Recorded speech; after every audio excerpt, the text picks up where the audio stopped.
যি মহিলাৰ উপাৰ্জন বছৰত 1 লাখ টকাৰ লেনদেন কৰিব পৰা হয়।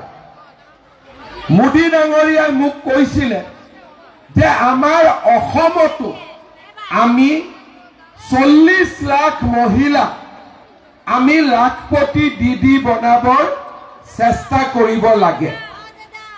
ইমান দিনে আমি কি কৰিছিলো, আপোনালোকৰ সেলফ হেল্প গ্ৰুপ আছে, আমি ৰিভলভিং ফাণ্ড দিওঁ আৰু আপোনালোকে বেংকৰ পৰা লোন লয়।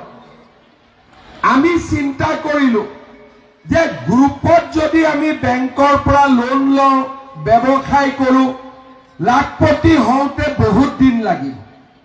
সেইকাৰণে আমি ঠিক কৰিলো যে 4 লাখ সেলফ হেল্প গ্ৰুপ আছে, প্ৰত্যেক গ্ৰুপে 10টাকৈ সদস্য থাকে। 4 লাখ ইনটু 10 40 লাখ মহিলা। এই 40 লাখ মহিলাই যদি ঘৰত কিবা নহয় কিবা এটা কাম কৰে